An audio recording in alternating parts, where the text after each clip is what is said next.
皆さんこんにちは、ケニーです。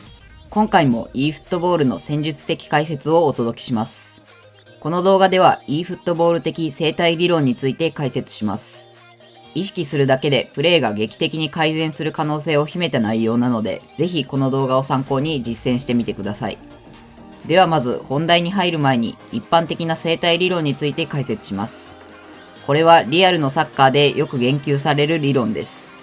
ボールホルダーが相手の守備者に対して正対することで左右両方にパスやドリブルができるというものです。一方で相手に正対せず、例えば右を向いてしまった場合はどうでしょうか。こうなると相手に次のプレーを読まれて距離を詰められてしまいます。正対することで相手に複数の選択肢を見せ、次のプレーの判断を遅らせることができる。これが一般的に言われる生態理論の概要です。しかし、これをそのまま e フットボールに応用するのは残念ながら難しいというのが当チャンネルの考えです。問題になるのは相手に右と左の2つのパスの選択肢を見せるという部分。これには当然パスを受ける味方の選手が必要です。ここでの理想的なポジショニングは相手守備者の斜め後方、Y の字を描くようなポイントですが、e フットボールでは必ずここに味方がポジショニングしてくれるとは限りません。角度の付け方が悪かったり、ポジションを取るタイミングが悪く、相手のマークがつくことが多くあります。そして選択肢を探している間に正面の守備者にボールを奪われます。味方が良いポジションを取るまでボールキープして時間を稼げれば良いですが、コントローラーでその操作を行うのは高いプレースキルが要求される上、奪われたら即ピンチになります。さらに2択を突きつけたところで、それを無視してプレスしてくるプレイヤーも多く、引いて守られるよりそのような相手の方が難しかったりもします。このことから e フットボールで生態理論をそのまま適用するのは非常に難しいことだと言えます。では e フットボールにおいてはどのような意識でどこに向かってボールホルダーを操作するべきでしょうか。そこで登場するのが今回紹介する e フットボール的生態理論です。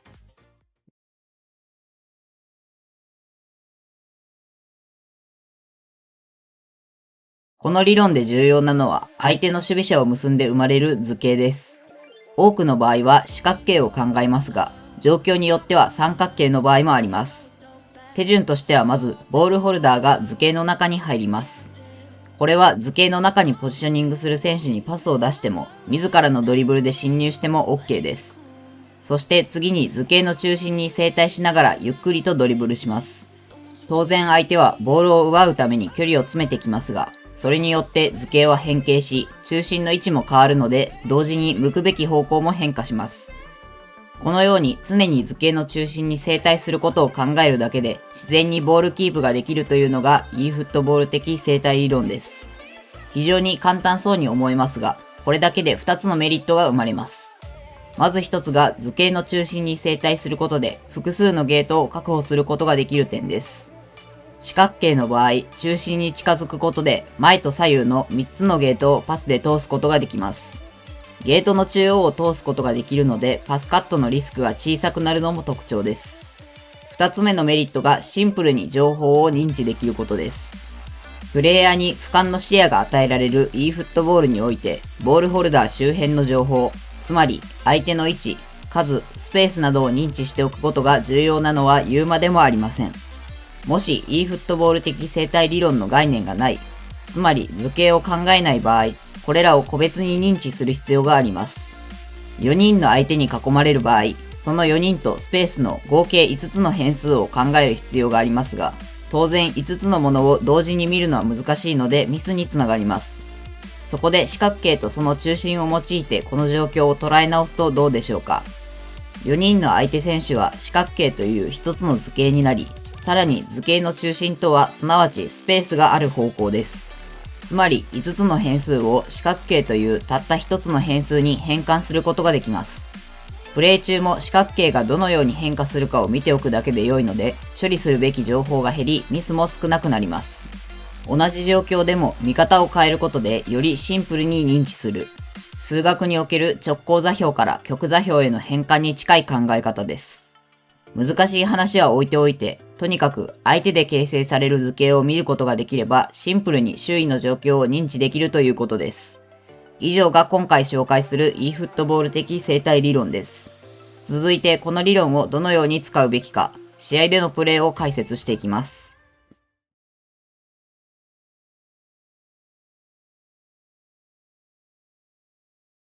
まずは今回の内容を象徴するような場面を見ていきます。ここで意識した図形はこの四角形です。ボールを受ける時点では図形の端に位置しているので、トラップと同時に中心に正対しドリブルします。このプレーにより前と左右3つのゲートにパスを通せるポジションを取ることができました。図形の中心にいるということは全てのゲートに対して中央を狙える。すなわちインターセプトされにくいパスが出せることを意味します。当然優先すべきは前線へのパスなので、ここでは縦パスを選択し得点につながります。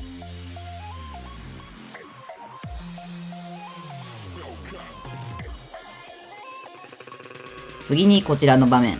まずは一連のプレーを見てみましょう。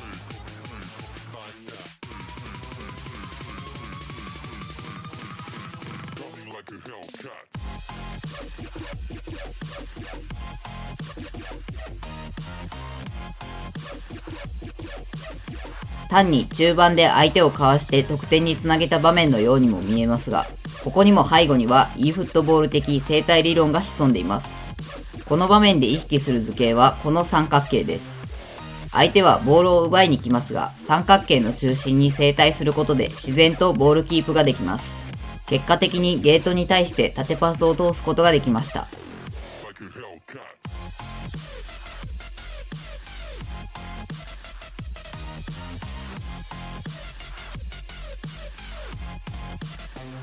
最後にこの場面。ここで意識している図形はこの四角形です。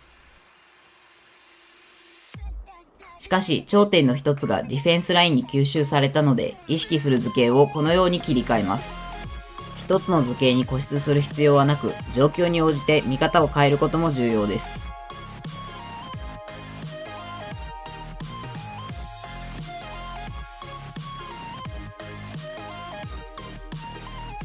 また、どの図形を見つけるかに正解はないことに注意してください。どのような図形であれ、正対とドリブルを行ったことで、フリーの選手にボールをつなぐことができれば、そのプレーは正解になります。ここからもいくつかのプレーを紹介しますが、自分だったらどこの図形を使うかなど、自分でプレーしているつもりで見てみると、新しい発見があるかもしれません。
Looking at a shooting star. Got more than a couple of people going mad. I swear they're rooting hard. Tell them I'd be big in the game like she went and got them breast implants. I said I'm moving too fast, didn't even get a glance. I'm ready to eat up track like I'm seated in a restaurant. If you had swag like mine, you know it's best to flaunt. We aren't hating because you aren't shining like it's neon. Rock like kings of Leon. Shooting stars across the galaxy. I stand out, so don't be mad at me. Infiltrate, I'm with my strategy. When I turn up, then I just have to leave. Shooting stars across the galaxy. 今回は e フットボール的生態理論について解説しました。守備時に大きなスペースが生まれやすいゲームならではの理論ではありますが、我ながら非常に良い発見だと思います。マスターすればプレイが劇的に改善するので、ぜひこの動画を参考に試してみてください。では今回の動画は以上になります。最後までご視聴いただきありがとうございました。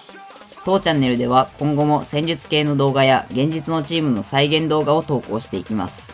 興味があったり参考になった方はチャンネル登録、高評価をよろしくお願いします。